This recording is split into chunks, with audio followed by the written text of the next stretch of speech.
Hi, everybody. Thank you for waiting. Sorry to be late. These early caucuses, we're taking a lot of time to discuss all the great issues. But I want to thank Senators Reid, Klobuchar, and Whitehouse for joining us.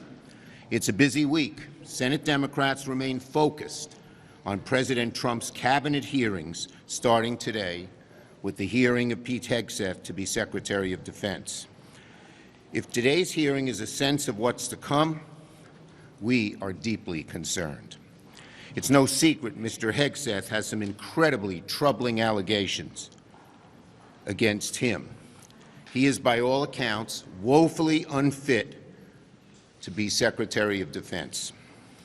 So much so that my colleague Senator Reid requested to allow all committee members to review all FBI background documents.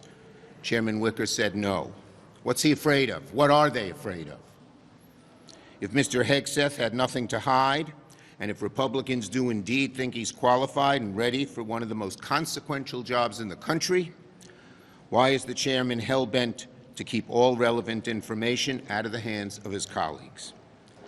To dismiss the allegations against Mr. Hegseth, but then reject full transparency is at best odd, suspicious, concerning at worst. Unfortunately, Mr. Hegseth's testimony failed to address the disturbing questions that plague his nomination. So, it appears that Mr. Hegseth's strategy is to follow the 5 Ds of dodgeball: dodge, duck, dip, dive, and dodge. That's his strategy. See the movie? Mr. Hegseth failed to explain, for one, why someone with his lack of qualifications should be entrusted to lead our armed forces. Why should America entrust our military to a television personality who has never led any large organization?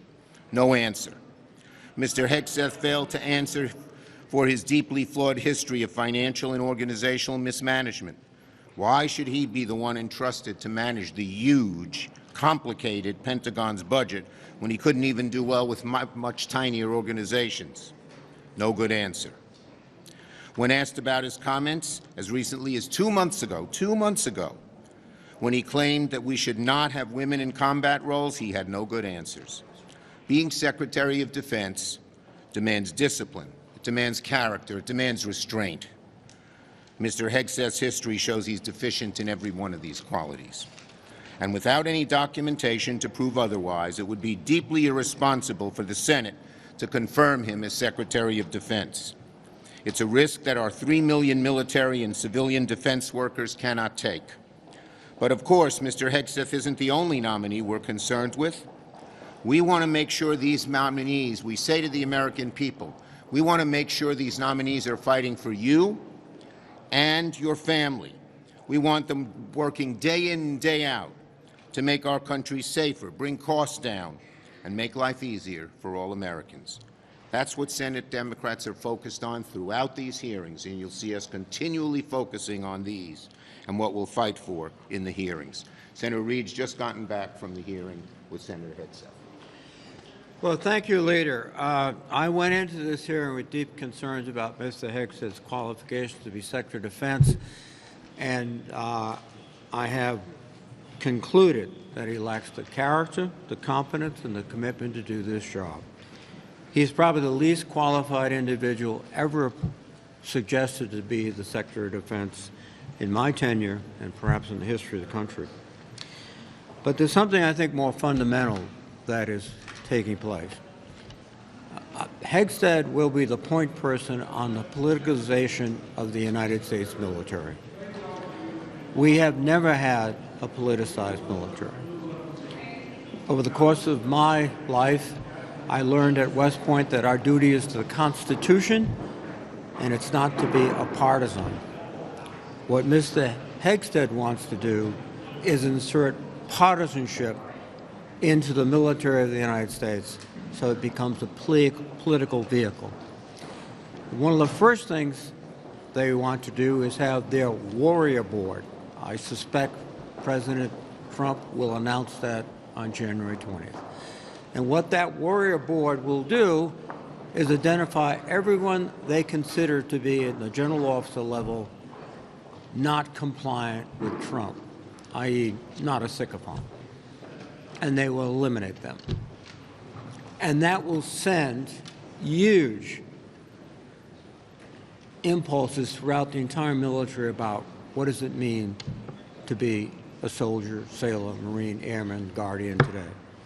It will also give people pause about how they behave. Should they give their best professional opinion, or should they keep quiet because it might offend the President or the Secretary of Defense, and they would be subject to a warrior board? They have already sent out anonymous emails to active duty officers saying, we're going to get you. We're going to get you. That is completely contrary to any of the traditions of the military of the United States. So we are in a very difficult position. And it's further complicated by the fact that there is an ongoing campaign of intimidation against people who would come forward and testify, and also, I believe, my colleagues. There are advertisements in their states now that they must vote for Hegseth, and there is clear sort of signals that if you don't play ball, you're going to have millions and millions of dollars directed against you, as well as social media directed against you to make your life miserable.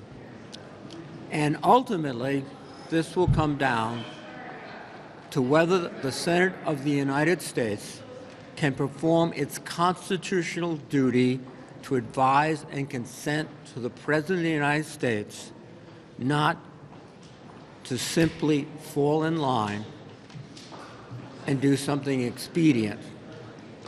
So the Senate's reputation is at stake. The military of the United States is at stake. We are in for a very difficult moment. Thank you. Thank you. Over the next few weeks, as you all know, in the next few months, the Senate is going to be carrying out our constitutional duty, as Senator Reid just described, of advise and consent when we consider these nominees. And I want to thank Senator Schumer for his leadership in pushing for those FBI background checks and for the ethics forms, the conflicts forms. As you know, a number of hearings have been held off because people did not get those forms in, didn't give us that necessary information for us and for the public for us to look at. And just stepping back from the very important Hegseth hearing today, there are the upcoming nominees and our focus on what matters to the American people. So when we look at these nominees, we're going to look at whether they're able, whether they have the background, whether they have the ethical background, but also whether what they do actually is consistent with what the American people need and want.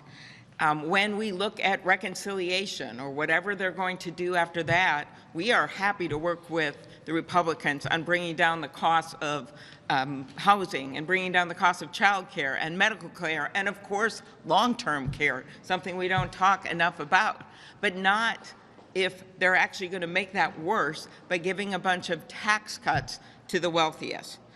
We'll be looking at whether they are prepared to actually improve the lives of the American people. Will they commit to continuing the prescription drug negotiations that were such hard-fought negotiations in Congress and then sent over and administered by Secretary Becerra and President Biden? First 10 drugs alone will save 9 million seniors $1.5 billion in out-of-pocket costs in just 1 year. Are they going to continue those negotiations? Are they going to continue into next year as 15 more drugs, and the year after that 15 more drugs with billions and billions of dollars at stake? Or are they going to give Big Pharma a sweetheart deal? These are the questions we're going to be asking the nominees. Are they going to commit to letting Americans keep more of what they earn when they have children, when they have families, as in the child tax credit? Or will they give billionaires and corporations a massive tax break that would add trillions to the national debt? And I would note that the Treasury Department study released Friday found that extending the tax cuts for people who make more than $400,000 a year would cost $2.4 trillion, and that would give the top 0.1% a tax cut of $314,000 a year. So if they are willing to work with us on what matters for regular people to bring down costs, we're there. But if they're messing around with giving a bunch of things to the wealthy, we're going to hold them accountable. Thank you. Thanks, Amy. Senator Whitehouse. Thank you, Chuck. With this slate of nominees, the doors are creaking open to political partisanship and special interest control over the levers of government. The American people need to watch their wallets with this crew of Trump nominees who are out to loot our public treasury and pollute our public spaces. Trump and his billionaire buddies are out to get richer still at everyone else's expense, at the expense of working families, the planet, and our collective future. So Democrats in these hearings are going to press for answers about shady business dealing, dark money corruption, special interest influence. Remember, for instance, Donald Trump's brazen pitch to the fossil fuel industry, $1 billion for his presidential campaign in return for lucrative fossil fuel favors. Trump's big donors want payback. The nominees are here to deliver, and regular people will pay the price. I'll close with the warning we've pressed through the Budget Committee that we are headed into an insurance crisis driven by fossil fuel emissions with huge stakes for the American economy, and we need to avoid that crash, not put government into the control of the special interests who have been causing it. Questions? Yes. Will you and your caucus support the Lake and Riley Act if there are no changes to it? Look, we are working hard to get amendments to improve the act, and we're discussing that with Senator Thune right now. Yes. Are there any must-pass amendments for Democrats? We're working, as I said, with Senator Thune to get amendments to improve the bill. Yes. Which parts of the bill do you think are most important to be amended? As I said, all I'm going to say to you again is we're working with Senator Thune to get some amendments to the bill. We're very hopeful that we can get some. Yes. Thank you. What do you think is an appropriate timetable to confirm some of these nominees? I know you say you don't want to rush through these here. Obviously, they want to get some of these done. But what would you, give us some specifics here. When Look, you every say, nominee should at least go through three things. One, the FBI background check investigation should be made available to all of the committee members and to the public. Second, they should go through hearings with tough questions and not just limited to one round, as Senator Wicker did. And third, there should be a vote on the floor. Those things have to be done. Thank you, everybody. Senator Reid, can we ask one question? Senator Reid.